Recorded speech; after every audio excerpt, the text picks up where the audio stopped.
So I have never really enjoyed puns or wordplay until really getting deep into spirituality. And now I realize that language is a freaky thing and it's kind of like precedes thought itself. And so it's an incredibly powerful thing.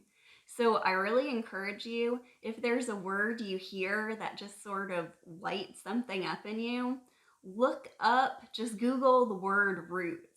So when we see where certain words, like how they come back to their roots, it's like a returning to source or returning to awareness, returning to knowing. And so that's an incredible tip for you. But the theme I wanted this video to be on is that life is a gift, but that gift is not a noun. And this was one of the huge misunderstandings, and an important way to bring language into understanding is that you are never the noun, you're always the verb. And so the present moment, the present of now, the gift of now, is giving itself. It's giving verb.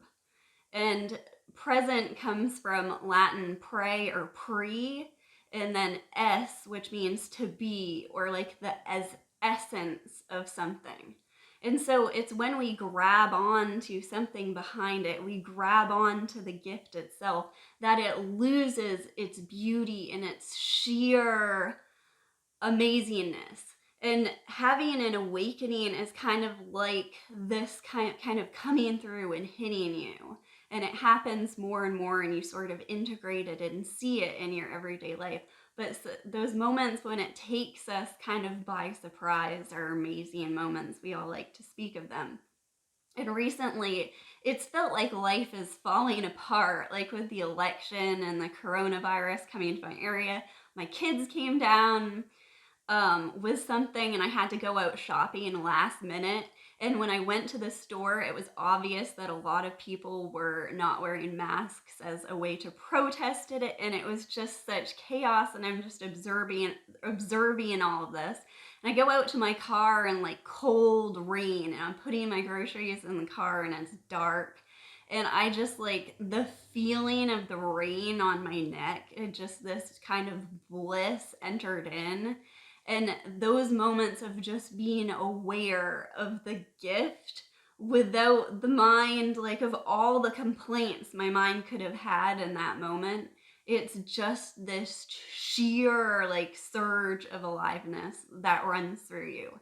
And that is our source. That is in our awareness, even when it really doesn't feel like that. And that is even in our right to complain and to want to improve things.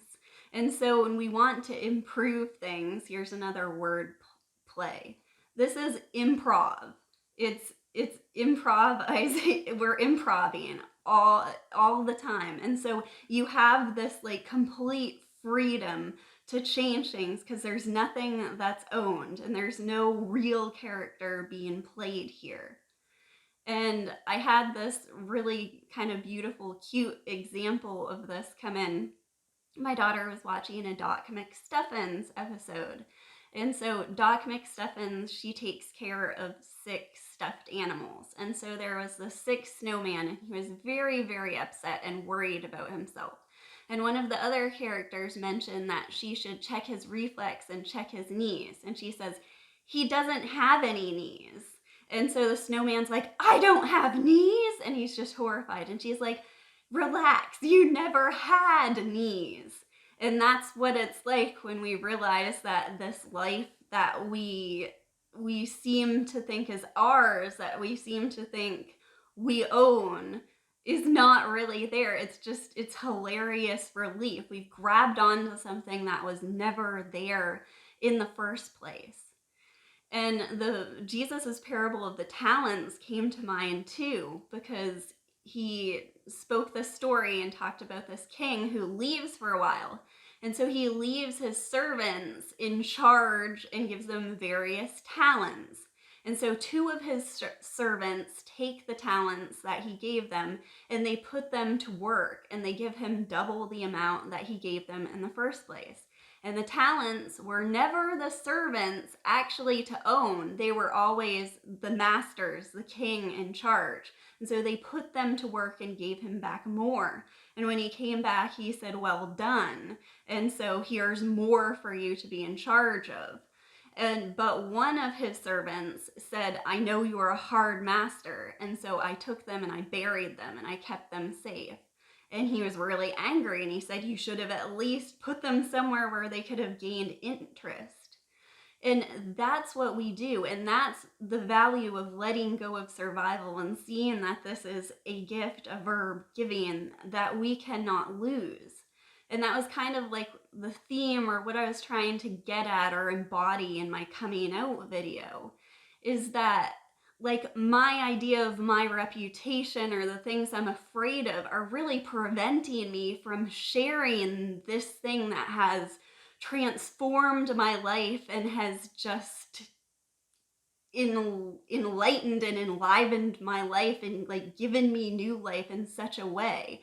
And so am I gonna bury that in the ground and forget about it? No, it's forgiving. Life is forgiving. It's a present. It's for presenting.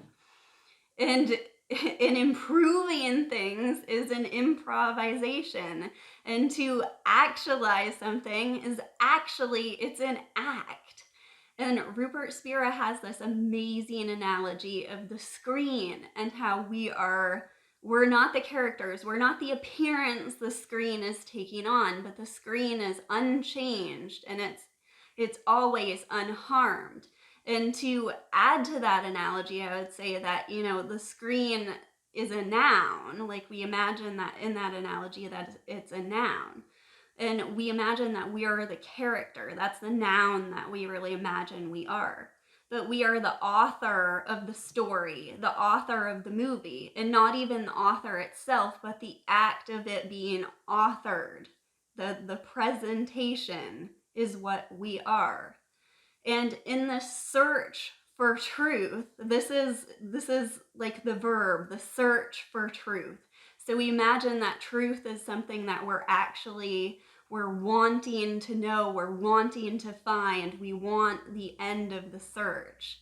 And we realize that the who wants to know, the who is not, and what we're left with after that is just wants to know.